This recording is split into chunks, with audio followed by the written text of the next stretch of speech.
dalam rangka pemberantasan korupsi, menyelamatkan aset-aset negara yang disimpan oleh bandit-bandit kelas 1 yang ada di luar negeri ini, atau mau mengalihkan perhatian masyarakat, mengaburkan ya, sehingga terjadi polarisasi, sehingga terjadi misinformasi, sehingga terjadi disinformasi. Yang kita tahu ini adalah agenda internasional untuk mengacaukan politik kita. Bayangkan Bang, kalau kata perampasan aset terbenam dalam pikiran semua orang bahwa itu normal, itu bahaya loh. Itu kata kriminal masuk ke dalam pikiran orang menjadi kata benar. Bahaya. Nah, padahal ada yang lebih substantif yang harus yang harus dilaksanakan dengan cepat oleh pemerintah, yakni membuka data-data MLA hasil pertukaran dengan Swiss ini, atau menyerahkan kepada pengadilan untuk segera ada proses pengadilan, karena ini amanatnya undang-undang. Udah lama tahun 2020. Tapi ini kan kepotong dengan waktu itu kan kita ada 2 kali teks amnesti itu. Puan Maharani pernah bilang waktu itu kita nggak perlu teks amnesti lagi karena kita sudah ada MLA. Jadi maksudnya jangan diamnesti tapi diadili untuk diselamatkan gitu loh. Jadi ini satu unfinished agenda yang harus ditindaklanjuti segera oleh Menteri Keuangan aja lah dulu. Menteri Keuangan dulu. Ya, silakan Menteri Keuangan ditindaklanjuti. Menteri Keuangan ya. Dan Gubernur BI. 2 mereka ini harus. Bukan, menterinya berani nggak gitu kan? Nah, coba dulu. Kira-kira berani nggak nih? Gini loh Bang. Urut-urutan kasus korupsi di Indonesia itu yang jelas-jelas saja. Yang tergambar. 1, korupsi sumber daya alam. Dari dulu sampai sekarang.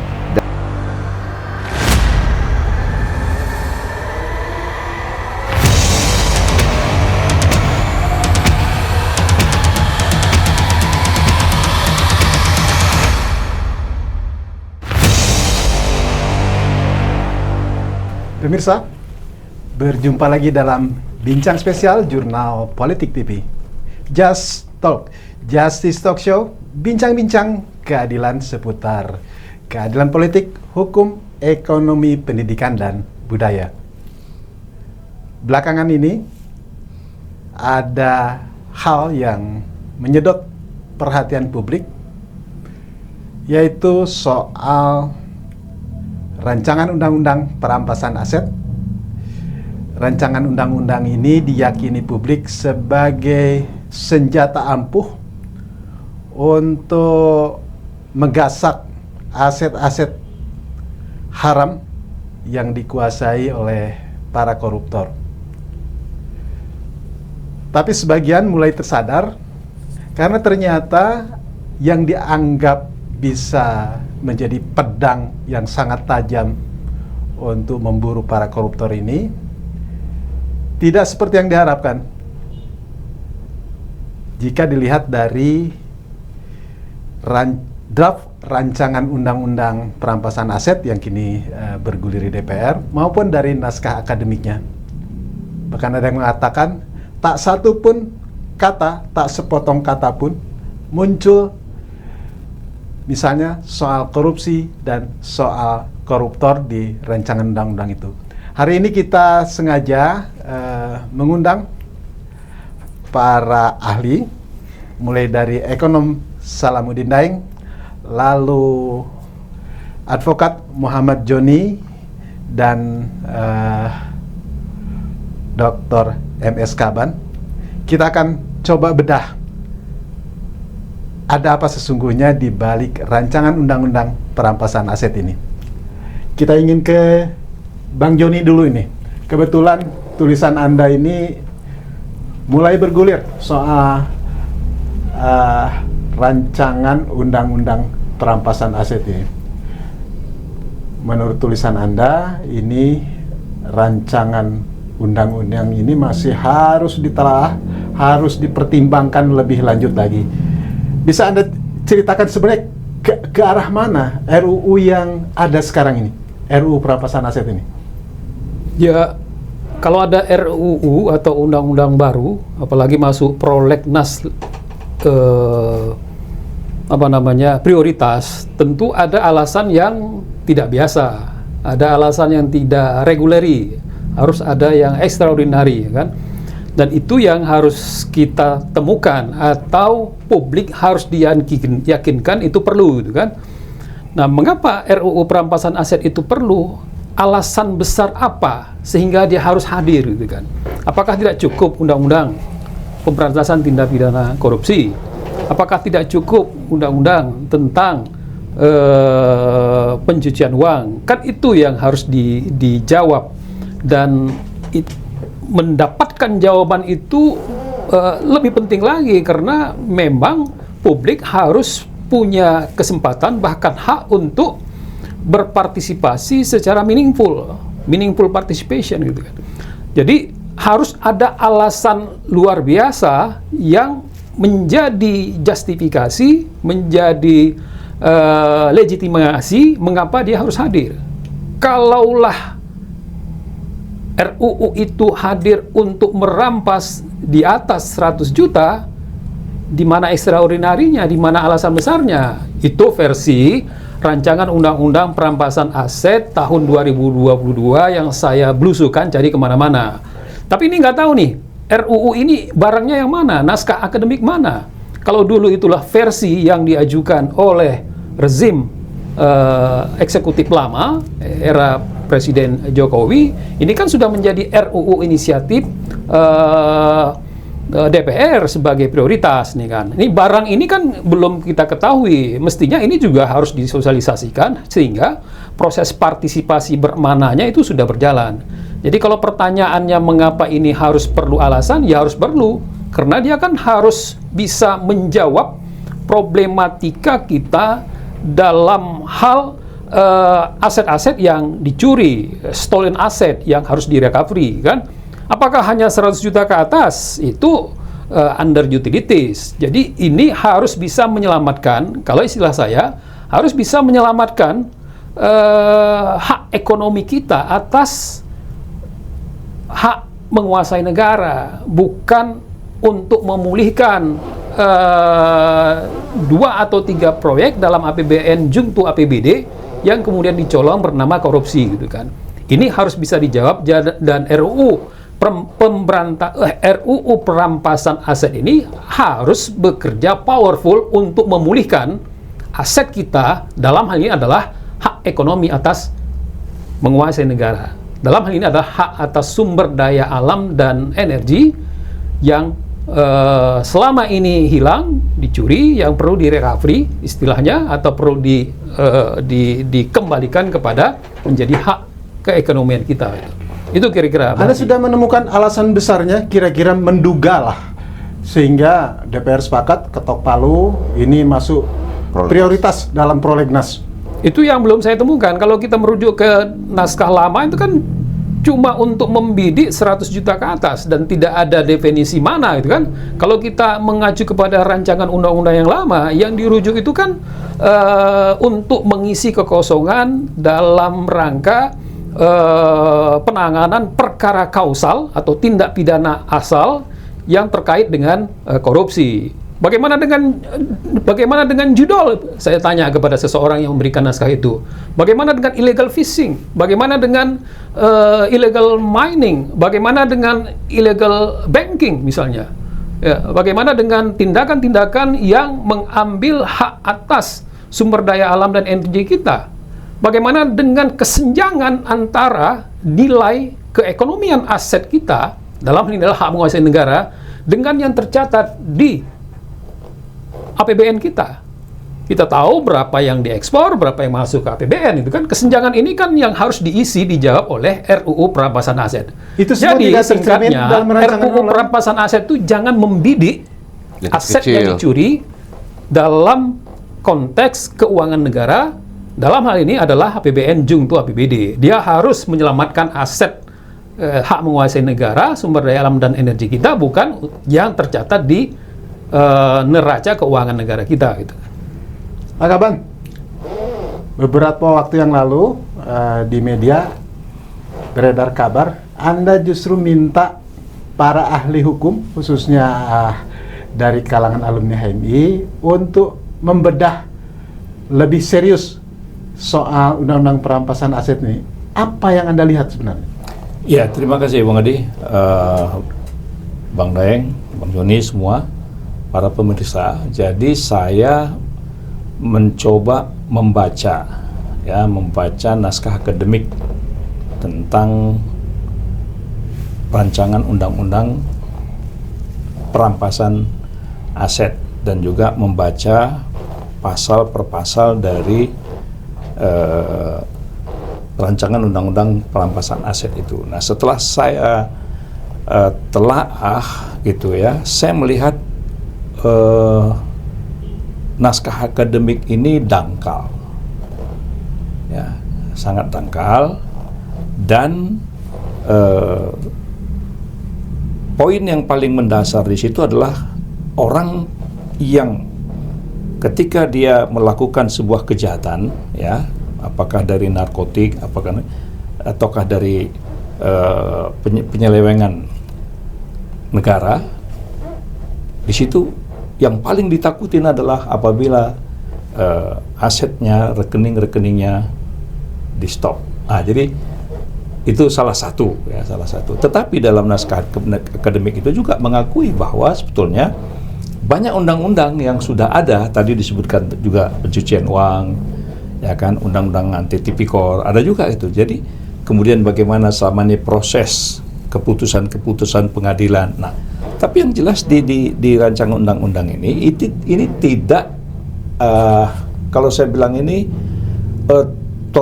bukan terlalu, arahnya nggak jelas. Masih kabur ya? Ya, arahnya nggak jelas sebetulnya apa yang mau disasar. Ya, karena tadi sudah disebutkan tentang nilai berapa secara kuantitatifnya itu. Nah, padahal kita ini sekarang sedang berada dalam satu situasi bahwa kekayaan negara, potensi penerimaan negara, baik diselenggarakan oleh banyak institusi negara itu yang boleh dikatakan terjadi penyimpangan, ya kan? Nah, jadi saya melihat tidak ke sana arahnya. Jadi misalnya kalau ini perampasan aset koruptor, jelas kan? Nah, ini nggak jelas, ya. Nah, jadi begitu juga bisa saja penyimpangan tentang bagaimana menguras kekayaan alam oleh para tauke-tauke, para pengusaha misalnya kan. Itu kan kerugian negara. Yang harus ada hak-hak negara di situ. Nah, ini tidak jelas gitu. Jadi kalau bahasa Bung Joni tadi harus ada unsur extraordinary-nya kan gitu kan. Nah, padahal selama ini kita juga ada kasus-kasus ya sudah ingkrah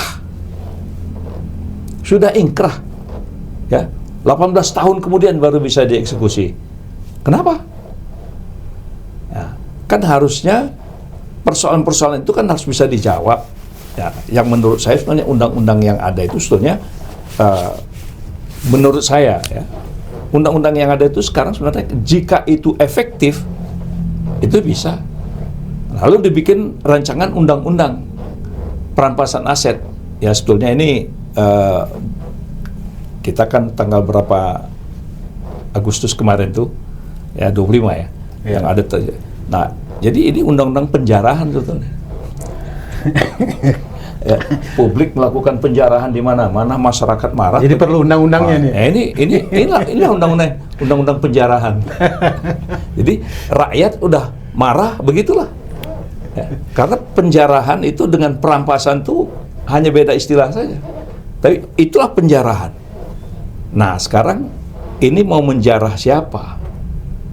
Nah, saya cenderung ini undang-undang ini dengan naskah akademiknya ini tidak akan mencapai apa yang kita diharapkan publik harapkan ya? Gitu ya. Ya saya kira banyak kasus-kasus potensi keuangan negara yang harusnya kembali ke negara nggak terwujud. Jadi kalau saya merasa bahwa nama undang-undangnya pun harus dirubah. Jadi bagaimana mengembalikan aset-aset negara, uang-uang negara itu yang sudah berpindah tangan dengan cara-cara ilegal itu harus dikembalikan itu dulu supaya betul-betul bermanfaat untuk masyarakat, untuk rakyat. Apalah artinya gitu ya, dirampas tapi kemudian tidak kembali kepada masyarakat. Kan banyak kasus-kasus ya kan sudah dirampas, seperti sekarang lah berapa triliun yang udah dirampas itu kan. Nah, itu milik negara bukan? Kemana itu? Nah, jadi ini tinjauan saya bahwa rancangan undang-undang ini jauh dari, jadi judulnya seram ini kan? Judulnya seakan-akan menyeramkan, tapi isinya jauh dari apa yang kita inginkan tadi. Kita ingin selamatkan kembali semua aset-aset negara. Penerimaan negara yang hilang terus harus kembalikan ke negara. Nah, itu baru, ya kan? Ya, kan banyak nih. Contoh, cerita tentang timah misalnya. Kasus. Judulnya 300 sekian triliun. Yang balik negara berapa? Ya. Kembali ke negara berapa itu? Mestinya undang-undang perampasan aset mengatur yang seperti ini. Harus kembali. Itu. Misalnya kebocoran yang ada di Pertamina misalnya kan. Yang pengeboran itu. Terjadi kebocoran nggak itu? Ya kan? Nah, itu harus siapa yang bertanggung jawab? Itu kan ke negara. Harusnya kembalikan itu ke negara. Nah, lalu kembalikan ke masyarakat. Ya, untuk pendidikan gratis, ya kan? Itu saya kira sesuatu gitu. Jadi menurut saya kalau dari konsep yang ada sekarang itu, saya bilang itu tidak seperti apa yang diharapkan. Kelihatannya ini sebuah permainan opini saja gitu. Baik, Pak Gaban, kita ingin konfirmasi ini ke ekonom kita, Bang Salamuddin Daeng. Bang Daeng, problem kita ini kan sekarang ini ekonomi kita lagi serba sulit ini. Kira-kira isu sehingga ini menjadi prioritas di Prolegnas RUU perampasan aset ini bisa atau ada hubungan nggak dengan situasi ekonomi kita sesungguhnya nih? Ada. Jadi rancangan undang-undang ini sebenarnya kalau saya lihat dari eksperimen kami selama ini ya Bang ya, itu sepertinya ingin mengalihkan dari isu yang sebenarnya yang dihadapi pemerintah. Ingin mengalihkan isu sebenarnya ya? Ya. Kita itu sebelum ini, di masa pemerintahan sebelumnya itu kita menandatangani satu perjanjian yang sangat penting, sangat penting sekali bagi penyitaan aset-aset negara yang disimpan di rekening-rekening rahasia di luar negeri, yang jumlahnya itu besar-besar. Jadi aset negara atau uang negara, uang bangsa Indonesia yang disimpan di dalam rekening-rekening rahasia di luar negeri oleh oligarki yang besar-besar. Dulu kita tanda tangani perjanjian ini dengan dengan Swiss. Namanya itu perjanjian tentang mutual legal assistance.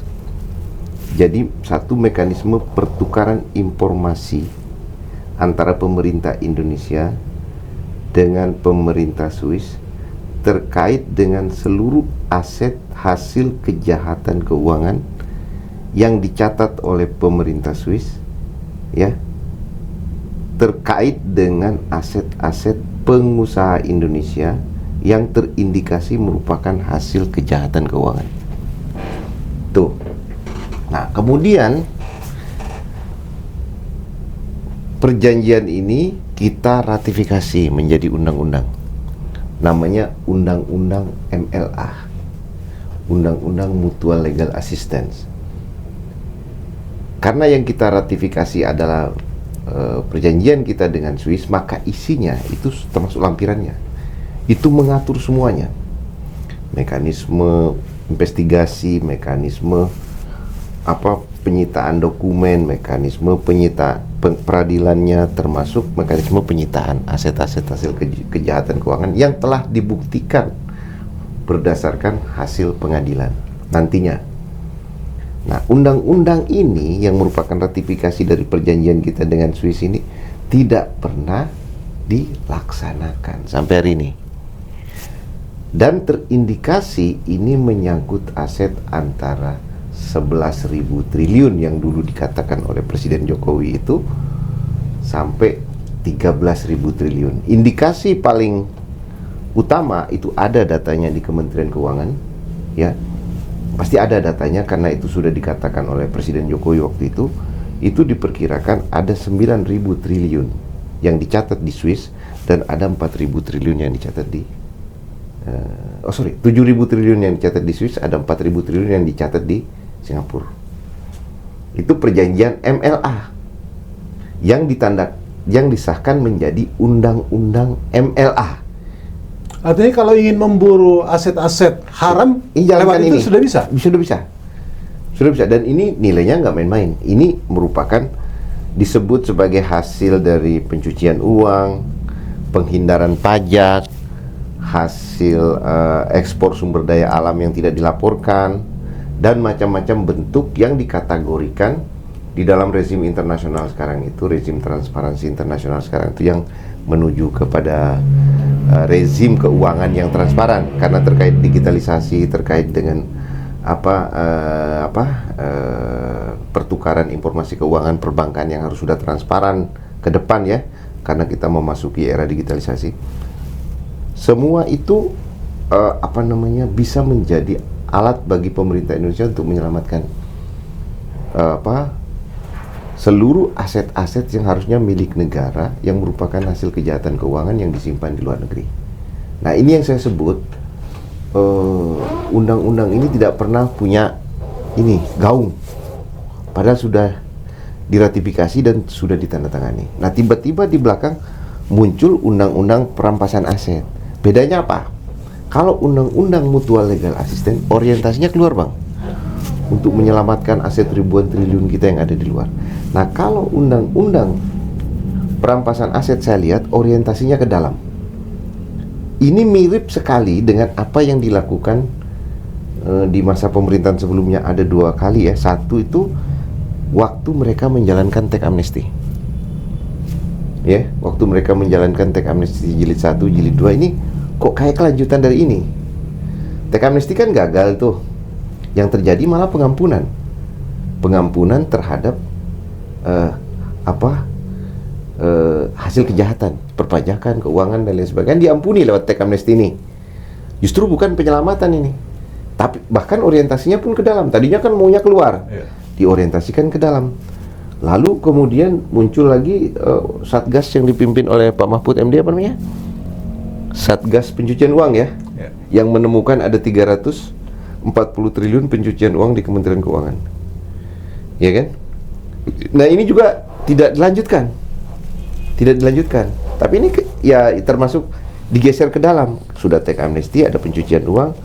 Intinya bahwa ini digeser, masalah kita yang tadinya di luar yang besar itu yang harus diselamatkan, digeser ke dalam. Nah, muncul undang-undang perampasan aset yang orientasinya lebih kecil. Misalnya menyelamatkan aset bernilai 100 juta. Itu kecil sekali. Makanya aku bilang hati-hati. Karena dari yang besar digeser ke yang kecil. Dari keluar digeser ke dalam. Padahal masalah kita masih besar di luar. Yang harus kita selamatkan dari luar. Digeser ke dalam yang kecil. Karena perilaku korupsi di Indonesia selama ini nyimpan uangnya banyak di luar. Yang di kalau dalam mau menyasar para koruptor, yang besar-besar, yang besar-besar, terutama korupsi sumber daya alam. Kalau korupsi APBN mungkin masih bisa di sini, ya. Tapi korupsi sumber daya alam itu di luar. Nah, sekarang ketika disasar yang 100 juta yang kecil-kecil ini, saya melihat ada bahaya ini. Orientasi begini bahaya, bisa kemana-mana urusannya. Tidak punya skala prioritas. Harusnya nyasar yang besar-besar dulu, bukan nyasar yang 100 juta. Karena kalau saya baca di naskah akademiknya, banyak bicara tentang pajak, Bang. Saya khawatir ini kemana-mana. Misalnya abang punya motor, punya mobil, tapi abang tidak tahu, mungkin hasilnya dapat begini, jadi pembicara kecil-kecil lah, ya. Tiba-tiba nanti mobil ini dari mana? Abang tidak bisa buktikan secara detail mobil ini dari mana, ya kan? Bisa dipandang sebagai hasil kejahatan. Nah, itu bisa disita, bisa dirampas, ya? Bisa dirampas. Nah, itu bahayanya kalau orientasi ke beginian. Apalagi pasal-pasal tidak jelas. Misalnya kategorinya, subjeknya, terus kemudian sasarannya, kemudian apanya semua tidak terperinci dengan baik. Seperti hukum acara yang bagus ya, yang detail gitu, itu bisa nyasar orang-orang. Orang punya tanah 5 hektar, tapi dia udah lupa tanah ini dari mana ya. Dulu kan ada warisan, ada dikasih apa-apa, dulu nggak ada harganya, tiba-tiba sekarang jadi berharga, bisa disita. Karena itu bahayanya ya? Karena bisa dipandang sebagai hasil kejahatan keuangan, atau tidak dibayar pajaknya selama bertahun-tahun. Bisa Kejahatan pajak ya? kejahatan perpajakan atau manipulasi perpajakan. Bapak manipulasi perpajakan, Bapak bisa disita. Ya, kita Karena nilainya terlalu minim, ke 100 juta loh Bang, itu bahaya sekali. Nah itu yang saya sebut, dari tadi orientasinya besar menjadi kecil, orientasinya keluar menjadi ke dalam, yang tadinya positif menjadi negatif Bang. Misalnya contoh gini, yang negatif saya bilang ini, tadi mutual legal assistance, mekanisme pertukaran informasi keuangan dalam rangka penyelamatan aset negara yang hasil kejahatan keuangan, diubah menjadi kata perampasan. Pengambil alihan atau penyelamatan diubah menjadi kata perampasan. Abang membuat hukum dengan menggunakan kata rampas. Itu buka KBBI, Kamus Besar Bahasa Indonesia. Rampas itu artinya apa? Mengambil sesuatu yang bukan milik, merampas secara paksa. Masa itu kita menjadikan norma? Norma itu ya harus memiliki nilai kebaikan, ketertiban, dan tujuan-tujuan yang benar. Masa katanya aja dipakai kata rampas, itu kan kayak barbar banget gitu. Rampas ya bisa pengembalian, penyelamatan, atau penyitaan. Wakil Menteri Hukum menyatakan di dunia internasional malah nggak dikenal ini kata rampas, yang lebih pas itu pemulihan. Kalau rampas itu nanti gini Bang, ketika ini gagal disahkan, gagal diterapkan, tapi di dalam kepala orang udah jadi norma. Oh ini norma. Orang Merampas boleh itu sah, merampas. Bahwa merampas itu boleh secara norma. Itu tadi kata-kata yang punya terminologi kriminal menjadi itu. Iya kan, jadi kontradiksi. Baik. Bahaya itu. Rakyat menjarah dianggap Rampas, sah, normatif. Itu bahaya loh. Saya udah mulai merasa, ini ada bahayanya.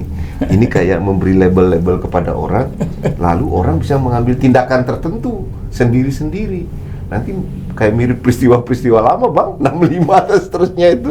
Kan diberi label dulu, diberi label, diberi stigma dulu. Baru kemudian dihajar. Zaman-zaman sebelum G30 Maksud saya SPKI dulu ini bisa kan terjadi menjadi juga alat yang kalau disebut oleh WEF, World Economic Forum, itu kan mereka bilang bahwa masalah dunia sekarang itu ada 10. 3 di antara yang paling besar itu adalah 1 misinformasi, disinformasi, 3 itu polarisasi sosial. Jangan-jangan tujuannya ini membangun 3 ini. Kira-kira siapa yang mainkan ini? Nggak mungkin dari dalam, internasional nih. Nggak mungkin ya? Saya nggak mungkin di dalam. Ini cerdas nih. Jadi aset-aset yang Bisa mendorong orang untuk melakukan aset-aset yang mau dirampas itu adalah termasuk yang terlihat dan tak terlihat. Ya, jadi benda gaib juga bisa diambil. Di rancangan undang-undang itu. Jadi sumber fitnah nanti kayak peristiwa di apa tuh? Yang dulu-dulu ya. Kiai-kiai yang kiai-kiai. Ya, itu kita lupakan lah, itu peristiwa yang menyakitkan. Jadi aset itu yang terlihat maupun yang tak terlihat bisa dirampas. Bang Yoni, kira-kira aset yang bisa dirampas yang tak Terlihat. Memang ada disebutkan Bang? Ada disebut berwujud maupun tidak berwujud gitu surat berharga kali ya, Kira-kira apa yang dimaksud itu? Ya, karena itu kan setiap undang-undang, setiap norma itu kan harus Ada definisi clear, itu. harus pasti. Iya. Ketika batasan tidak pasti, yang ada adalah peluang untuk membangun ilusi. Iya bisa. Dan karena itu ada ketidakpastian. Jadi kepastian hukum itu kan salah satu syarat agar norma, apalagi dia hukum pidana, tidak boleh adanya interpretasi, analogi gitu kan. Jadi antara satu pejabat pemerintah dengan yang lain saja ini belum clear soal definisi, bahkan soal judul kan. Ini kan berarti masih masih banyak nih persimpangan ini. Ini belum duduk ini pemerintah ini. Tapi DPR sudah ketok palu. Ya Ini DPR kan mengajukan ini masuk. sebagai naskah baru. Prolegnas. Ini kan diajukan sebagai inisiatif DPR masuk prolegnas prioritas tahun 2026. Artinya ini kan bukan barang yang dulu di ojo-ojo didorong-dorong Ini zaman oleh Pak Jokowi ya? Pak Mahfud ya.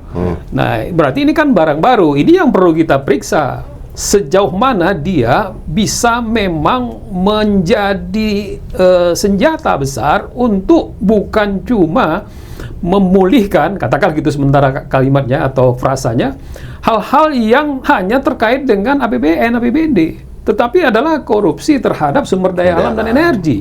Adanya disparitas, adanya gap antara data, berapa data yang merupakan produksi hasil ekspor kita dengan yang masuk ke sistem keuangan negara kita. Kan banyak kasus ini gap ini. Nah, gap ini kan harus dibereskan. Nah, membereskan itu kan harus dengan undang-undang. Nah, langkah selanjutnya mau diapain kan? Inilah barangkali rancangan undang-undang ini diperlukan. Jadi poin saya adalah rancangan undang-undang ini jangan mencari atau menarget yang ece-ece gitu kan. Jadi harus betul-betul untuk memulihkan sumber daya alam kita yang diambil secara ilegal gitu kan. Pak Gaban, pengalaman Anda di DPR ini kan sudah masuk prioritas di program legislasi nasional di Prolegnas. Rancangan undang-undang bisa berubah atau ya sama sekali misalkan dibongkar karena ini soal judul aja masih bermasalah. Ya, saya setuju ya bahwa judulnya ini aja harus perlu didudukkan secara benar ya, karena judul itu bisa menimbulkan persepsi, bisa ada nilainya, ada bahasa norma-normanya gitu kan. Kemudian nah oleh karena itu DPR gitu ya terhadap rancangan undang-undang yang diajukan oleh pemerintah ini harus betul-betul melibatkan banyak pihak. Jadi para pakar-pakar, para ahli-ahli perlu ya untuk menelah, mengkaji ini gitu. Karena ini harus betul-betul kepentingan negara. Ya. Jadi yang menyangkut tentang kekayaan negara yang diambil alih, yang diselewengkan, itu bagaimana harus kembali. Ya. Jadi bagaimana mengembalikan kekayaan negara itu kepada negara gitu. Jadi menyita, ya kan, menyita segala macam itu harus untuk ke negara. Ya. Jadi bukan hanya sekedar bluffing dengan angka-angka yang fantastik, tapi prakteknya sama sekali tidak ada, gitu kan. Ini yang harus kita hindari. Itu tadi contoh tentang bahwa aset yang bisa dirampas itu termasuk yang tidak terlihat. Ya, saya coba-coba cari yang tak terlihat itu apa, barang gaib lah. Enggak, ini kalau menurut saya Bang, ini menghindar dari kewajiban yang sebenarnya. Betul. Jadi gini. Jadi tadi kita udah ada kesepakatan. Iya. Jadi persoalan juga undang-undang ini jangan sekedar dibuat undang-undang. Kalau itu berkaitan dengan misalnya uang di luar negeri segala macam, ini kan ada kaitannya dengan negara-negara lain. Betul. Ya kan? Tadi sudah dibikin undang-undang kesepakatan lah. Iya. Ya kan? Nah, saya berani mengatakan pengalaman masalah illegal logging. Ya. Illegal logging itu bullshit. Bisa dicegah ya, atau bisa dihindari atau bisa diselesaikan kalau ya negara-negara yang menampung kayu-kayu ilegal itu tidak segera bernegosiasi dengan kita ya, untuk mengatasi masalah itu. Jadi setiap negara juga harus harus fair. Ya. Dia bilang kita melakukan illegal, tapi uangnya dia tampung. Ya. Nah, ini yang menurut saya nggak fair gitu. Jadi kalaupun dibikin kesepakatan menyangkut negara lain kan masing-masing punya kedaulatan. Ya, punya kedaulatan. Lalu kita bikin rancangan undang-undang yang nuansanya tadi seharusnya gitu kan orang merasa janganlah melakukan kesalahan, janganlah melakukan penyelewengan toh untuk negara. Itu nggak terjadi. Ini sebetulnya Bang, gampang solusinya ini. Supaya orang kembali kepada masalah yang sebenarnya, maka pemerintah harus melakukan edukasi publik dengan melakukan dua hal. Satu, buka semua data perjanjian kita dengan Swiss. Buka aja. Itu yang disebut pemerintah Swiss yang sudah diserahkan datanya kepada pemerintah Indonesia. Ini siapa memiliki apa. Sudah ada data itu? Ada di Kementerian Keuangan. Ini tantangan dari Menteri Purbaya. Sekarang Menteri Purbaya kita yang disampaikan Daeng ini sudah sebuah cerita yang sangat sistematis dari dulu ya. Cerita panjang ya. Apalagi berhubungan dengan Swiss. Tapi kenapa kok tidak gitu? Jadi buka. Sekarang buka, sekarang tantangan utama Menteri Purbaya, buka data perjanjian MLA kita dengan Swiss yang dipertukarkan dengan pemerintah itu datanya ada 11.000 triliun uang pengusaha Indonesia yang merupakan hasil kejahatan keuangan yang disimpan di luar negeri yang dicatat oleh Swiss dan datanya sudah diserahkan kepada pemerintah Indonesia. Sekarang buka. Ya, itu tantangan pertama. Kedua, serahkan data ini kepada proses pengadilan karena sudah menjadi undang-undang, namanya Undang-Undang MLA, Undang-Undang Mutual Legal Assistance. Itu terperinci detail, undang-undang itu detail beserta lampiran-lampirannya itu detail semua mengatur mekanisme penyidikan, penyelidikan, pengadilan, penyitaan dan lain-lain, semua diatur semua. Ini tantangan. Maksud saya gini, janganlah kita bangsa ini tidak mendidik, mencoba membangun satu provokasi yang besar seolah-olah hambatan masalah kita itu karena aset tidak dirampas.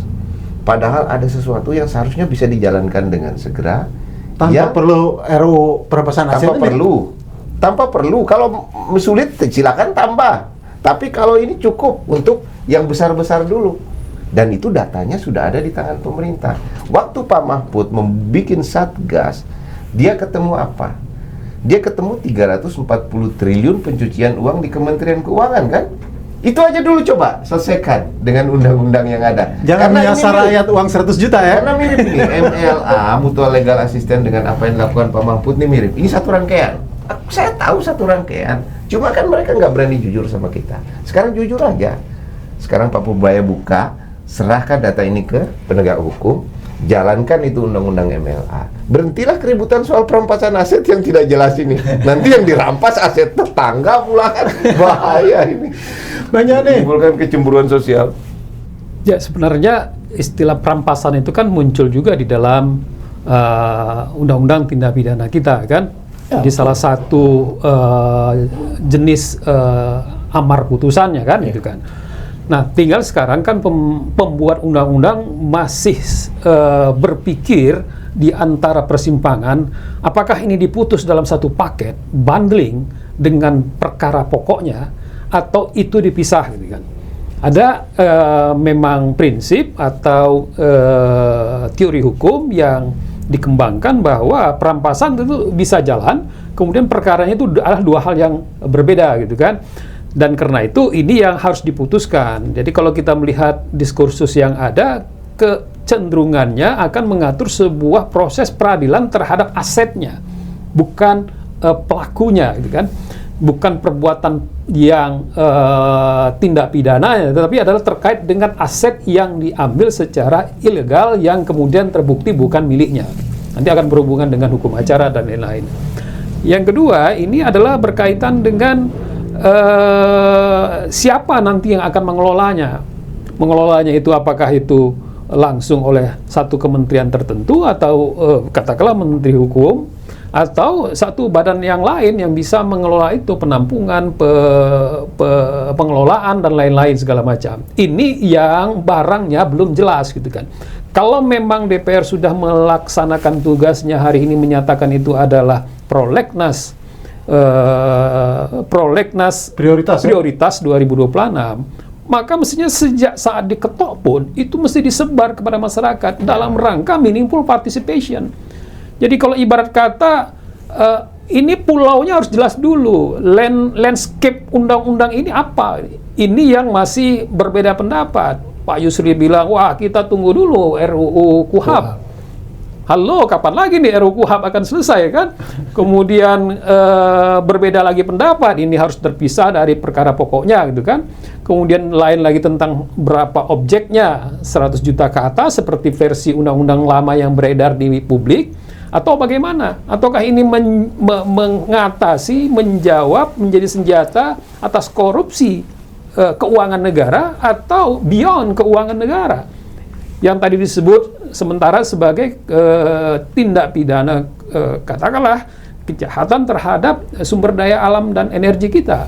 Nah, itu yang mau masuknya bagaimana? Jadi poin saya adalah sejak hari diketok palu mestinya dibuka kesempatan publik untuk berpartisipasi secara bermakna, termasuk mempersoalkan judulnya.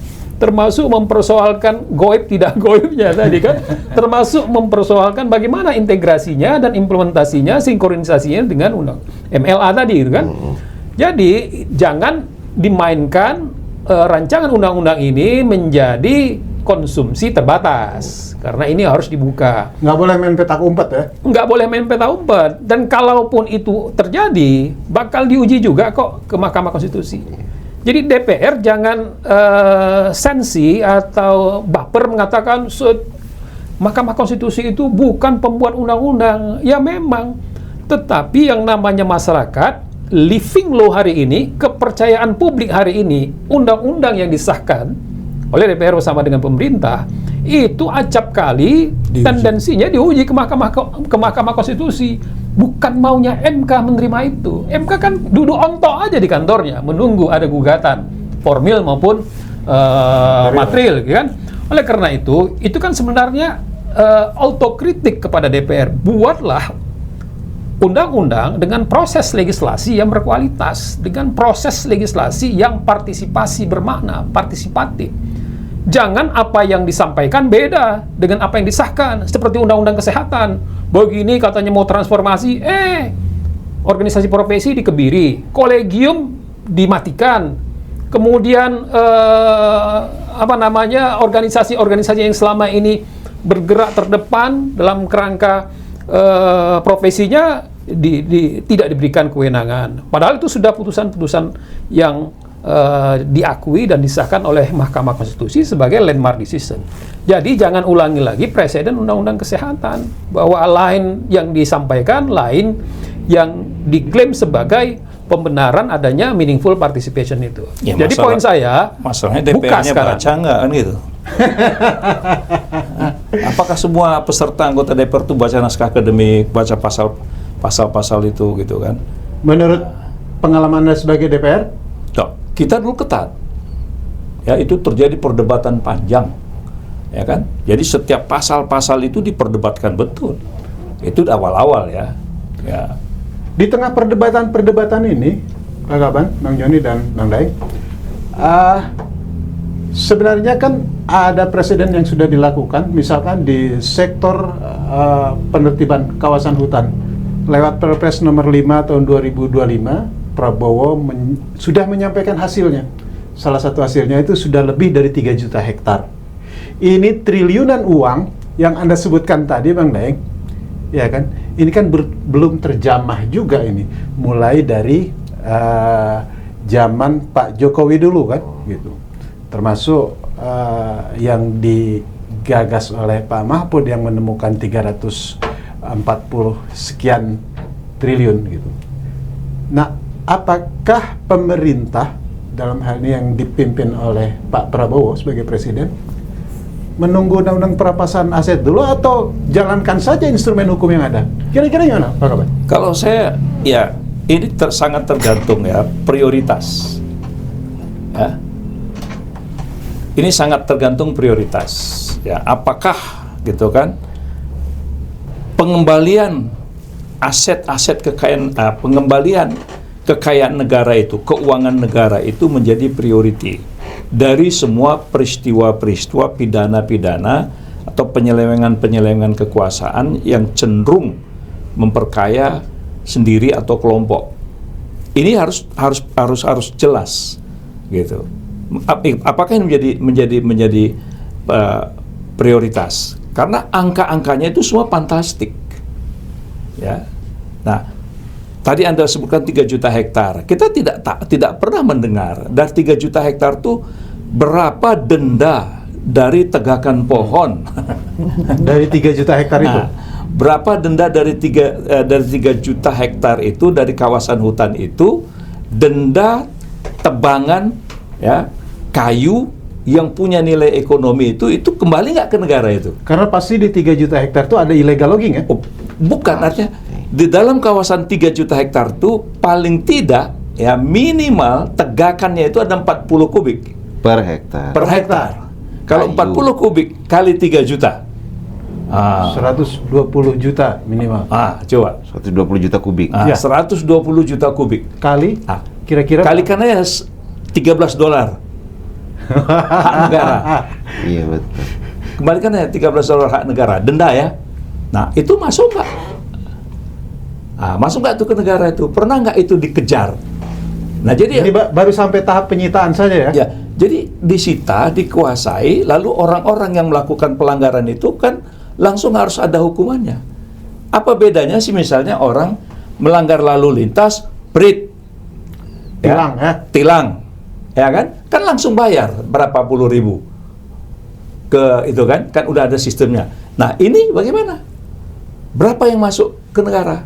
Nah, jadi penyitaan, ya, penyitaan itu harus mengembalikan hak-hak negara untuk sebesar-besar kemakmuran rakyat. Ini yang kita harapkan. Itu tadi cerita tentang baru hanya dari nilai tegakan.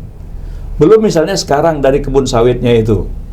Nah, dari kebun sawit itu dari 3 juta hektar, umurnya kalau semua di atas 10 tahun, ya saya pikir 1,5 ton per bulan keluar itu per hektar.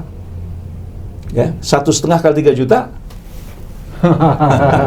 Lagi-lagi fantastis. Ya? Fantastis. Nah, itu baru 3 juta hektar sawit. Nah, bagaimana dengan Pertamina? Bagaimana dengan Pertamina, ladang-ladang yang selama ini dianggap tidak aktif itu? Nah, gitu itu tuh contoh juga gitu kan. Nah, apalagi nih cerita tentang Pertamina yang katanya berapa? Oh, sekian ribu triliun. Ini kan harus jelas. Dari tahun 2018 katanya. Berapa itu yang harus kembali ke negara? Nah, harusnya undang-undang itu menjangkau ini. Supaya orang tidak lagi bermain-main dengan hukum. Ya, kita harus prihatin terhadap bagaimana keadaan masyarakat kita, ya, yang mereka perlu betul-betul disupport, membuka lapangan pekerjaan untuk mereka, kemudian ada jaminan-jaminan kehidupan mereka. Nah, padahal uang negara tadi coba yang 11.000 triliun dibilang Bung Dayan, kembali masuk aja ke negara separuh saja, nggak kebayang itu. Iya. Jadi saya usulin, kalau memang data itu ada, Jurnal Politik TV kirim surat kepada Menteri Keuangan agar membuka itu, data. karena itu bukan informasi yang dikecualikan. Betul. Nah, Itu informasi publik ya? itu ya Dulu kan informasi udah dikantongin publik. Jokowi itu, ya kan? Ya. Ada di kantong Jokowi, berarti sudah pindah ke kantong paling tidak, kalaupun tidak di kantong presiden. Maksudnya di kantong Jokowi. Datanya Data kan? itu sudah ada di Sudah ada. kantong pemerintah. Tinggal eksekusi. Tinggal eksekusi. Ini kan undang-undangnya ada, Bang. Nggak gila juga kita menandatangani dan meratifikasi dan mensahkan menjadi undang-undang perjanjian internasional. Ini jelas bunyinya. Undang-undang MLA tahun 2020, Undang-Undang Nomor 5 tahun 2020 tentang perjanjian tentang bantuan hukum timbal balik dalam masalah pidana antara Republik Indonesia dan dengan Konfederasi Swiss, ya, disebut sebagai Undang-Undang Mutual Legal Assistance, yang isinya itu berisi pertukaran informasi mengenai membantu negara dalam memberantas kejahatan seperti penggelapan pajak, korupsi, kejahatan lainnya melalui bantuan hukum timbal balik. Dan itu sudah di tangan pemerintah. Undang-undangnya sudah disahkan tahun 2020. Gini loh, makanya saya bilang undang-undang perampasan aset itu maksudnya itu mau menegakkan hukum dalam rangka pemberantasan korupsi, menyelamatkan aset-aset negara yang disimpan oleh bandit-bandit kelas 1 yang ada di luar negeri ini, atau mau mengalihkan perhatian masyarakat. Mengaburkan ya, sehingga Sehingga terjadi polarisasi, sehingga terjadi misinformasi, sehingga terjadi disinformasi. Yang kita tahu ini adalah agenda internasional untuk mengacaukan politik kita. Bayangkan, Bang, kalau kata perampasan aset terbenam dalam pikiran semua orang bahwa itu normal, itu bahaya loh. Itu kata kriminal masuk ke dalam pikiran orang menjadi kata benar. Bahaya. Nah, padahal ada yang lebih substantif yang harus yang harus dilaksanakan dengan cepat oleh pemerintah, yakni membuka data-data MLA hasil pertukaran dengan Swiss ini, atau menyerahkan kepada pengadilan untuk segera ada proses pengadilan, karena ini amanatnya undang-undang. Udah lama tahun 2020. Sudah Tapi 5 ini kan tahun ya. kepotong dengan waktu itu kan kita ada 2 kali teks amnesti itu. Puan Maharani pernah bilang waktu itu kita nggak perlu teks amnesti lagi karena kita sudah ada MLA. Jadi maksudnya jangan diamnesti tapi diadili untuk diselamatkan gitu loh. Jadi ini satu unfinished agenda yang harus ditindaklanjuti segera iya. oleh Menteri Keuangan aja lah dulu. Menteri Keuangan dulu. Ya, silakan Menteri Keuangan Cukup melangkah tindaklanjuti. Menteri Keuangan ya. Dan Gubernur BI. Dua mereka ini harus. Bukan, menterinya berani nggak gitu kan? Nah, coba Kira-kira dulu. berani nggak nih? Gini Menteri loh Bang. Purbayani? Gini loh Bang. Naik. Urut-urutan kasus korupsi di Indonesia itu yang jelas-jelas saja. Yang tergambar. Satu, korupsi sumber daya alam. Dari dulu sampai sekarang. Dari sebelum reformasi sampai reformasi. Yang lebih gila lagi di era reformasi. Yakni sumber daya alam kita dikorupsi habis-habisan, disimpan di luar negeri, dilarikan devisanya di luar negeri. Dan tidak gila ada perjanjian ini dan ada undang-undang ini. Satu itu ya. Kedua, begitu reformasi dimulai ada BLBI. Korupsi BLBI. Itu besar sekali, Bang. 630 triliun. Ya. 6 kali APBN kita waktu itu. Bayangkan kalau 6 kali APBN kita waktu itu setara dengan berapa sekarang? 6 kali APBN sekarang 3.300 kali 6 berapa? 3.300 itu setara nilai sekarang, the present value dari nilai korupsi BLBI di masa itu. 2, BLBI. 3, kasus-kasus besar korupsi sumber daya alam yang ketemu di dalam era reformasi. Misalnya kasus Timah udah tangkap 300 triliun. Kasus Pertamina katanya korupsinya tadinya itu katanya 900 triliun. Satu kali pertama, satu kali kedua, tapi kali kedua tiba-tiba turun jadi 200 berapa puluh itu. Ini agak bahaya begini-begini. Belum di sidangnya udah susut. Korupsi timah, korupsi sawit yang sudah disita kemarin 11 triliun. Ya nggak mungkin 11 triliun, kan begini ceritanya. Sekarang lahan sawit aja yang tadi disita 3 juta hektar. Kan pasti tahu hasilnya berapa puluh tahun tuh Bang. Iyalah. Di mana duitnya? Kalau disimpan di luar negeri, segera pakai MLA untuk selamatkan itu. Ya kan udah tahu 3 juta itu hasilnya berapa, udah tahu. Seberapa puluh tahun kita udah tahu. Ambil semua. Itulah gunanya MLA tadi. Karena menjangkau hal seperti itu. Kalau undang-undang perampasan aset nggak masuk ini. Nggak masuk ke dalam penyitaan aset-aset yang ada di luar negeri yang disimpan oleh bandit-bandit kelas 1 ini yang di luar negeri. Apa rekomendasi Anda untuk yang terhormat para anggota DPR ini? Ini laksanakan ini. DPR itu Harus mendorong, meminta kepada pemerintah untuk segera melaksanakan MLA, hasil perjanjian mutual legal assistance antara pemerintah Indonesia dan Swiss yang sudah disahkan menjadi Undang-Undang Nomor 5 tahun 2020 tentang perjanjian ini. Laksanakan dengan cepat dan didukung oleh internasional. Jangan lari kemana-mana perdebatannya, seolah-olah nggak bisa melaksanakan ini, lalu lari-lari melipir istilahnya kalau bahasa sekarang. Ini tidak dilaksanakan lalu melipir ke perampasan aset untuk membohongi publik. Maka saya bilang dari awal, oh ini ada niat jahat nih, mau membohongi orang banyak ini dengan draft-draft beginian yang tidak jelas dan tidak mungkin sampai ke tujuannya.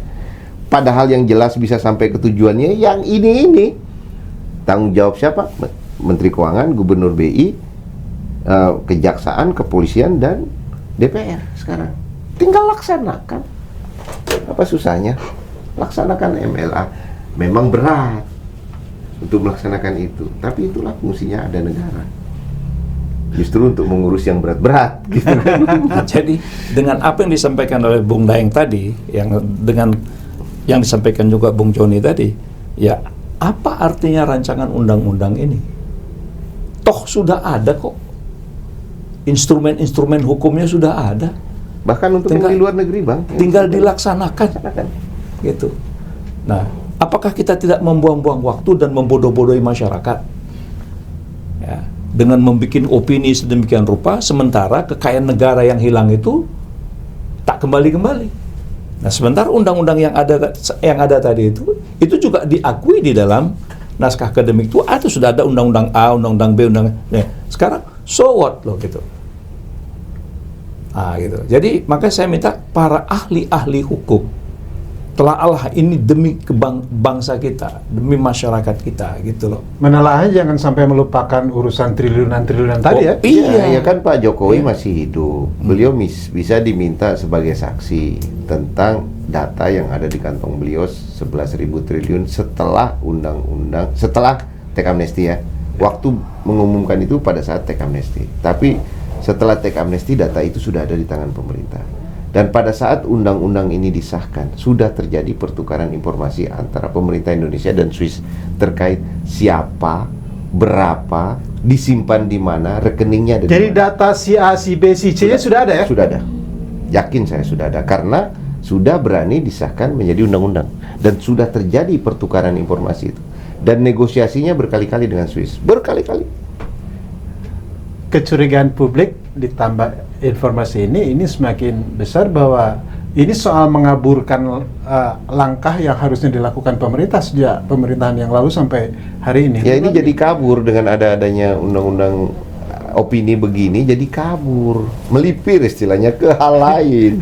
Seolah-olah masalah kita ada di sana. Mengalihkan isu sebenarnya sesuatu yang sudah bisa dieksekusi oleh negara, oleh pemerintah, ya, tapi dibikin judul Muter. baru, ya, dibikin judul baru sebagai alasan, gitu. Nah, artinya gini, institusi-institusi negara seperti kejaksaan kan sudah lama, polisi sudah lama, pengalaman sudah ada, masa iya sih, gitu ya. Kemudian pemerintah, nah jadi betul dikatakan tadi, pemerintah apa political will-nya terhadap apa yang sudah diatur oleh undang-undang yang sudah ada, gitu. Yang penting sekarang bagaimana kembalikan itu ke negara, tuh, kemudian kembalikan ke masyarakat. Itu yang pokok. Ya. Jadi kita tidak hanya diiming-imingin dengan opini-opini yang angkanya sedemikian rupa, tapi kembalinya nggak ada. Itu loh. Padahal sudah bisa. Mestinya ini yang disorot DPR dan diawasi DPR ke pemerintah ya? Ya masalah DPR sekarang kan tidak berani kritis. Kalau ini dilaksanakan dasar undang-undang loh ini, amanat undang-undang dan didukung oleh pemerintah Swiss. Didukung. Terakhir ini, apa kira-kira rekomendasi termasuk untuk DPR, Bang Yani? Ya harus ada alasan yang besar tadi, gitu kan? Alasan besar itu kan banyak tadi yang sudah disampaikan. Apa yang mau dicapai, apa yang mau disasar, apa yang mau dipersenjatai, kemudian instrumen apa, undang-undang mana yang sudah, peralatan apa yang sudah kita miliki. Ini bisa sekaligus antara melaksanakan apa yang sudah bisa dikerjakan, bisa dieksekusi, bisa dilaksanakan, dan menyiapkan alasan yang besar untuk bisa memperkuatnya. Karena yang namanya penegakan hukum itu kan juga perlu instrumennya. Dan untuk itulah maka hemat saya, silakan itu dibuka kepada publik sebagai bagian daripada partisipasi bermakna. Terkait dengan RUU, terkait dengan MLA, itu adalah hal yang mustahak untuk dibicarakan, didiskusikan, bahkan dilaksanakan. Karena pada tataran ini dia sudah menjadi instrumen yang harus dilaksanakan.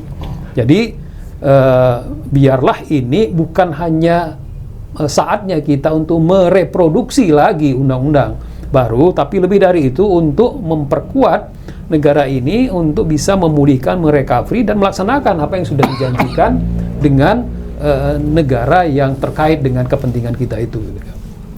Bang Day, apa yang bisa Anda rekomendasikan? Yaitu yang ada itu yang bagus sekali itu MLA. Karena jelas, satu, didukung internasional. Dua, itu sudah sejalan dengan agenda transparansi, digitalisasi. Karena ini kan untuk menyongsong era digital ke depan. Jadi uang-uang kotor ini tidak boleh lagi mengendap dan menjadi beban bagi dunia. Sehingga harus dibersihkan. Dan yang paling banyak kotor ternyata dari Indonesia gitu. Yang menjadi beban dunia sekarang itu hasil perampasan sumber daya alam Indonesia. Yang tidak mungkinlah negara seperti Swiss mau capek-capek datang ke kita, ayo selesaikan. Ini juga jadi beban bagi kami. Ke depan kita bisa kena denda semua gara-gara nyimpan uang-uang barang-barang kayak gini. Maka ini dibersihkan. Disuruhlah pemerintah Indonesia itu segera mengadili undang-undang ini, memutuskan perkara ini sehingga bisa dikembalikan dari Swiss, disita semuanya. Itulah pentingnya undang-undang MLA. DPR dorong segera pelaksanaannya. Panggil polisi, panggil kejaksaan, panggil Kementerian Keuangan, panggil BI. DPR minta, ini kenapa undang-undang 2020 nomor 5 kok tidak dijalankan sampai hari ini? Disembunyikan. Justru kita diajak debat yang lain-lain, melipir ke perampasan lah. Perampasan, kok main-main kalimat itu, Bang, bahaya, bisa menular menjadi norma yang kata kriminal menjadi kata yang baik, kan bahaya juga gitu loh. Jadi laksanakan ini, karena sejarah korupsi di Indonesia itu clear, datanya clear semua. Baik, Bang Daeng, Pak Kaban, rekomendasi Anda kira-kira apa nih? Saya dari awal sudah mengingatkan bahwa dengan hukum yang ada, pemerintah tegakkan aja hukum konsisten. Kita kan negara hukum, ya. Jadi nggak perlu lagi kita kompromi-kompromi, tegas aja gitu, ya. Jadi tidak perlu cari-cari alasan, ya kan? Jangan mengalih-alihkan isu, menunda-nunda. Ya, ya itu deh, buang-buang waktu. Ya, padahal undang-undang yang ada itu cukup kuat, bisa, asal kembali apakah pemerintah ya memiliki political will yang kuat untuk mengembalikan uang-uang negara yang kabur dari negara ini gitu. Saya kira itu. Baik, terima kasih Pak Kaban, Bang Yoni, Bang Daeng. Pemirsa, nantikan telah menarik lainnya hanya di Jurnal Politik TV. Media merdeka mencerahkan bangsa. Billahi taufiq wal hidayah. Wassalamualaikum warahmatullahi wabarakatuh. Salam. Merdeka. Merdeka, Allah Akbar.